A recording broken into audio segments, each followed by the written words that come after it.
Assalamu alaikum guys. Today the topic of our discussion is about the barriers of communication. What is the barriers of communication? That is actually the obstacles or hindrance, or you can say the misunderstanding or confusion creates between the receiver or the sender. Receiver और Sanders के दरमियान में जो misunderstanding confusion या gap create हो जाता है जिसकी वजह से उनकी कम्युनिकेशन इफेक्टिव नहीं रहती या उनके कम्युनिकेशन के टारगेट सक्सेसफुल नहीं रहते, उनको हम कहते हैं बैरियर्स ऑफ कम्युनिकेशन। अब बैरियर्स ऑफ कम्युनिकेशन किस लेवल पे हो सकते हैं, क्या उसकी कौन से कॉजेज हैं, कौन से फैक्टर्स हैं जो कम्युनिकेशन को जो है अफेक्ट करते हैं और कम्युनिकेशन जो है एक सक्सेसफुल वे में अचीव नहीं हो पाती, what is the reason behind that. Actually, the barriers of communication is every obstacle that stand between the sender or the receivers. That is important thing is the message. The message should be clear enough in order to avoid the misunderstanding. Misunderstanding को avoid करके और एक message को जो एक अच्छे वे में deliver करना जो होता है ज़रूरी होता है, अदरवाइज जो आपकी कम्युनिकेशन है उसके अंदर गैप रह जाता है। अब वो गैप किस लेवल के हो सकते हैं, वो बैरियर्स और बैरियर्स टुवर्ड्स सेंडर्स भी हो सकते हैं कि सेंडर के कम्युनिकेशंस के अंदर बैरियर्स हो सकते हैं, लैक ऑफ प्लानिंग्स भी हो सकती है, पर्पस ऑफ कम्युनिकेशन जो है उसको आप सही से रिकॉग्नाइज ना कर पाएं या अपने ऑब्जेक्टिव को सही से अचीव ना कर पाएं, तब भी आपका बैरियर जो है वो क्रिएट हो सकता है। Choice of wrong language and resulting in the badly encoded message, यानी आपकी चॉइस ऑफ वर्ड जो है, यानी एट द सिमेंटिक लेवल कि आपकी जो सिमेंटिक्स हैं, वो जो आपकी वर्ड है जो एक प्रॉपरेबल सिचुएशन पे सुटेबल है, आपने ऐसा वर्ड चूज किया है, क्योंकि वर्ड जो होते हैं दो मीनिंग कन्वे कर रहे होते हैं, एक डेनोटेटिव लेवल पे और एक कॉनोटेटिव लेवल पे। डेनोटेटिव लेवल पे मीनिंग जो होता है वो एक लफ्जी मतलब होता है, और कॉनोटेटिव जो होता है उस कॉन्टेक्स्ट में उसका क्या मीनिंग है वो उसको कन्वे कर रहा होता है। Sometimes that is unqualified assumptions भी हो सकती हैं, difference in perceptions of realities भी हो सकता है। अब एक सेंडर के दरमियान तो ये बैरियर्स हो गए, रिसीवर्स के लिए क्या बैरियर हो सकते हैं, that is the poor listener. अगर रिसीवर आपका पुअर लिसनर है तब भी आपका कम्युनिकेशन जो है स्ट्रॉन्ग नहीं हो सकता। इन अटेंशन है, उसकी अटेंशन नहीं है, उसका लैक ऑफ इंटरेस्ट है जिसकी वजह से भी हो सकता है। प्री मेच्योर एवेलुएशंस, अब क्या होता है कि कम्युनिकेशन को 3 स्टेजेस से गुजरती है, एक एब्स्ट्रैक्टिंग होती है, फिर इन्फरिंग होती है और फिर एवेलुएशंस होती है। एब्स्ट्रैक्टिंग में क्या होता है कि आप जो फोकस करते हैं मेन डिटेल पे और अननेसेसरी डिटेल को ओमिट कर देते हैं, मतलब आपको जो है फिल्टरेशन प्रोसेस आना चाहिए कि what is actually necessary and what is the theme and the crux of the topic और the discussion and what is the unnecessary details. Unnecessary details क्या है, उसको जो एक फोकस क्या होना चाहिए और किन चीज को आपने ओमिट करना है। तो उसके बाद इन्फरिंग से जो आपके पास प्रोवाइडेड एविडेंस होते हैं उसके थ्रू जो है आप एक कंक्लूजन या चीजों को समराइज करते हैं, तो उसके थ्रू जो है आपका एवेलुएशन जो है स्ट्रांग होती है। अगर आपने चीजों को एब्स्ट्रैक्ट नहीं किया, उस पर सही से स्पेकुलेशन नहीं की, आपने उसको सही से इन्फर नहीं किया, आप अच्छा से एवेलुएशन नहीं कर सकते, तो इस तरह की एवेलुएशन क्या कहलाती है, प्री मैच्योर एवेलुएशन कहलाती है। उसके बाद आ जाता है कि not fit in the physical state, कि आप एक फिजिकल जो एक सेटिंग है उसके अंदर जो है आप कंफर्टेबल फील नहीं कर रहे। जो रिसीवर है उसके मूड स्विंग्स हैं, उसका एटीट्यूड फ्लक्चुएटिंग एटीट्यूड है, तो उसके लिए जो एक फिजिकल सेटिंग होती है उसके बारे में जो सेंडर होता है उसको बहुत ज्यादा कॉन्शियस होना पड़ता है। अगर वो कॉन्शियस नहीं होता तो वो बैरियर्स ऑफ कम्युनिकेशन जो है वो क्रिएट हो जाते हैं। उसके बाद आ जाती है आपकी जो बैरियर्स टू कम्युनिकेशन है। The chart is flow chart is in front of you, उसमें I have mentioned physical environmental barriers होते हैं, barrier caused by the wrong choice of the medium, and the semantic barriers होते हैं, cultural barriers होते हैं, physiological attitudinal barriers होते हैं, barriers caused by varying perceptions of realities. अब उसमें क्या होता है कि जो आपके फिजियोलॉजिकल बैरियर्स होते हैं, that barriers to communications are related with the limitations of the human body and the human mind. Human body और ह्यूमन माइंड के अंदर जो एक लिमिटेशंस की वजह से, कि यानी आपकी जो एक कॉम्पिटेंस लेवल है वो उस लेवल का नहीं है कि आप चीजों को अच्छे से अंडरस्टैंड कर पाए।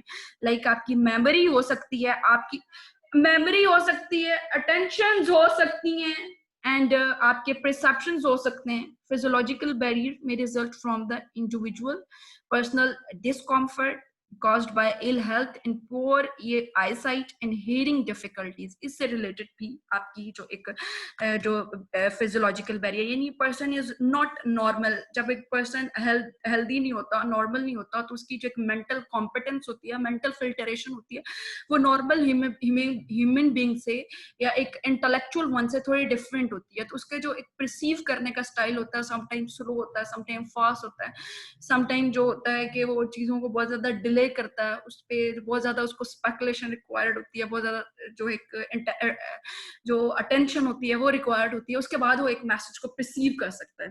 तो ये एक फिजियोलॉजिकल बैरियर्स हो सकते हैं। कम्युनिकेशन जो जो गैप आ सकता है ना, इस वजह से भी आ सकता है। उसके बाद आ जाते हैं आपके फिजिकल और द इन्वायरमेंटल बैरियर्स। तो फिजिकल इन्वायरमेंटल बैरियर्स किसकी वजह से कॉज होते हैं? टाइम की वजह से भी, place, space, climate, noise and choice of medium. Choice of medium भी हो सकता है, एक नॉइस जो डिसॉर्शन है उसके थ्रू भी आपकी कम्युनिकेशन, आप एक नॉइसी प्लेस पे बैठे हैं और कोई आप कंस्ट्रक्टिव डिस्कशन कर रहे हैं, तो वो एक आपके टारगेट उस तरह से अचीव नहीं हो पाते, या आप एक नॉइसी प्लेस पे बैठ के।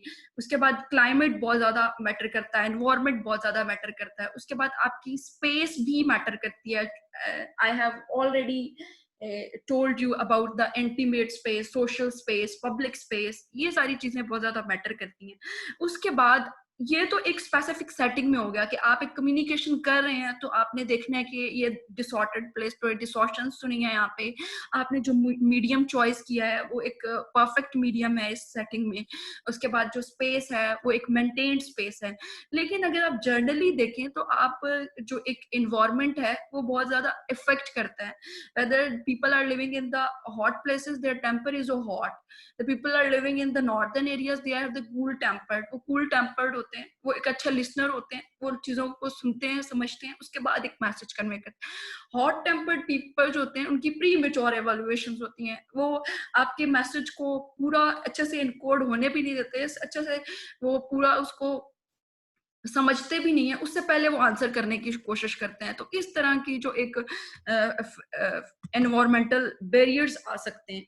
उसके बाद आ जाते हैं आपके cross culture barrier. Culture barriers क्या हो सकते हैं कि आप एक डिफरेंट कल्चर के लोग हैं, मतलब डाइवर्सिटीज ऑफ कल्चर है। अब जो फॉरेन पीपल हैं उनका वे ऑफ कम्युनिकेशन, उनका नॉलेज, उनका इंटरेस्ट, उनके वैल्यूज, उनके ट्रेडिशंस और थोड़े डिफरेंट हैं, उनकी सोशल ओरिएंटेशंस डिफरेंट हैं। अब being a Pakistani and being a Muslim, our culture is different, our social norms is different, our interest is different.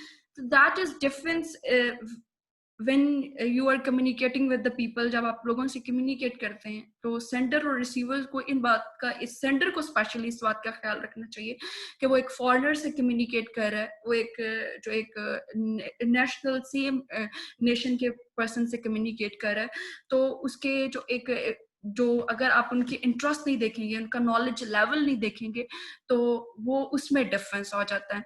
अब एक आप वेल इन्फॉर्म्ड पर्सन से जो एक टॉपिक के बारे में बहुत वेल इन्फॉर्म्ड है उससे आप बात कर रहे हैं, तो उसको एक यूनिक आइडिया चाहिए। अब आप एक अनइन्फॉर्म्ड पर्सन से बात कर रहे हैं तो उसके लिए जो भी आप इंफॉर्मेशन डिलीवर करेंगे दैट इज इंफॉर्मेटिव, वो इंफॉर्मेटिव होगी। तो उसके जो नॉलेज है, उसका जो इंटरेस्ट है, उसके उनके जो जॉनरास हैं वो डिफरेंस होते हैं, उनके इंटरेस्ट डिफरेंस होते हैं। तो जो ये क्रॉस कल्चर्स में जो है आपको जो है थोड़ा अपने परसेप्शंस ऑफ रियलिटीज का ख्याल रखना पड़ता है। अपने जो आप नॉलेज होता है आप अपने रिसीवर के अकॉर्डिंग जो है वो इनकोड करते हैं, तो तभी आप अपने कम्युनिकेशन को स्ट्रॉन्ग कर सकते हैं।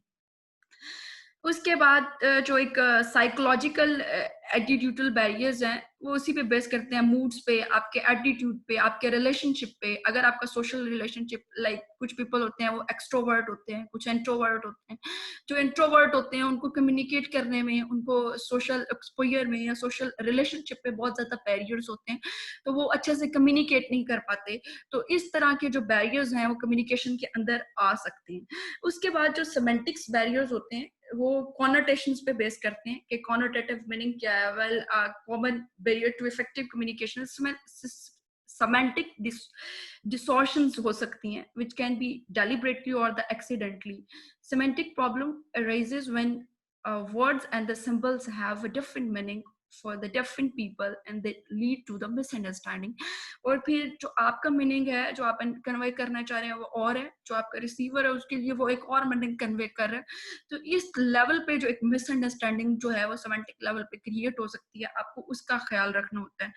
उसके बाद जो है आपके आ जाते हैं कि समटाइम जो आपके साइकोलॉजिकल बैरियर्स में आपका जो एक मेंटल जो फिल्टरेशन है, मेंटल कॉम्पिटेंस है, उस पर बेस करता है। उसके बाद आप अगर इंट्रोवर्ट हैं तो आपका सोशल एक्सपोजर नहीं होता, आपकी सोशलाइजेशंस नहीं होती, तो आपको कम्युनिकेशंस में बहुत ज्यादा हर्डल्स, ऑब्स्टिकल्स क्रिएट हो जाती हैं, क्योंकि आप अपने पॉइंट ऑफ व्यू से चीजों को फिर ज्यादा इंटरप्रेट करते हैं rather than considering the other person। दूसरे पर्सन को कंसिडर करने से ज्यादा आप अपने सेल्फ वैल्यू करते हैं, क्योंकि आपका इतना एक्सपोजर नहीं, आप लोगों को समझा नहीं, आपने उनके साथ इंटरेक्शन नहीं हुआ।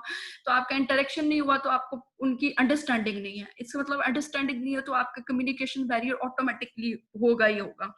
उसके बाद आपके जो एक पर्सनल लेवल पे भी बैरियर्स हो सकते हैं, आपका लैक ऑफ कॉन्फिडेंस भी हो सकता है कि समटाइम आप जो है चीजों को सबताज कर जाते हैं, अपने आइडियाज को सबताज करने की कोशिश करते हैं। उसके पीछे क्या रीजन होती है कि आप सोच रहे होते हैं, आपकी शायनेस होती है कि आप जब समझते हैं कि आप वेदर आप ठीक बोल रहे हैं या आप गलत बोल रहे हैं, तो उसकी वजह से आपके बहुत सारे इनोवेटिव आइडियाज होते हैं जो कि हमेशा ही हिडन रहते हैं, आप शेयर ही नहीं करते, आप कभी शेयर कर ही नहीं पाते। तो इस वजह से भी जो एक आपकी जो कम्युनिकेशन बैरियर्स होते हैं वो क्रिएट हो सकते हैं। उसके बाद आ जाते हैं आपके, आप इन सोशल बैरियर्स को ओवरकम कैसे कर सकते हैं। आप परसेप्शंस ऑफ रियलिटीज को जो है एलिमिनेट करके उसके बाद एक सिंपल लैंग्वेज यूज करें, जार्गन्स यूज ना करें, एक टेक्निकल टर्म्स को ज्यादा इंपॉर्टेंट है। समटाइम जो होते हैं लोग टेक्निकल टर्म्स और एक स्पेसिफिक टर्म्स यूज कर रहे होते हैं, जो दूसरे जॉनरा के लोग जो होते हैं उसको अच्छे से अंडरस्टैंड नहीं कर सकते, सिर्फ आपकी फील्ड के लोग ही आपको जो आपके जो एक मैसेज है उसको समझ सकते हैं। तो जब आप सिंपल लैंग्वेज यूज करते हैं तो वो हर ले पर्सन के लिए भी, एक कॉमन पर्सन के लिए भी एक अंडरस्टैंडिंग बेटर हो सकती है अगर वो उस पर थोड़ा सा भी फोकस करता है। तो know what you want to convey. Sometime आप कंफ्यूज होते हैं कि आप कन्वे करना क्या चाह रहे हैं। जब आपको इस तरह की जो प्रॉब्लम्स होते हैं जिसकी वजह से आपके जो एक आपके टारगेट्स हैं या आपकी कम्युनिकेशन जो होती है वो सक्सेसफुल कम्युनिकेशन या इफेक्टिव कम्युनिकेशन नहीं हो पाती है, then you must be the active listening. जब तक आप एक्टिव लिसनर नहीं हो सकते उस वक्त तक आप एक अच्छे स्पीकर नहीं हो सकते, एक अच्छे जो सेंडर नहीं हो सकते, आप मैसेज अच्छे से इनकोड नहीं कर सकते। क्योंकि जब आप लिसनिंग करते हैं तो आप लोगों को ऑटोमेटिकली समझते हैं, उनकी पर्सनैलिटी को अंडरस्टैंड करते हैं। जब आप पर्सनैलिटी को अंडरस्टैंड करते हैं तो आपको मैसेज कन्वे करना जो होता है वो इजी हो जाता है। And that's is the barriers of communication. Thank you so much guys, please kindly subscribe, share and like my channel and my site. Thank you so much.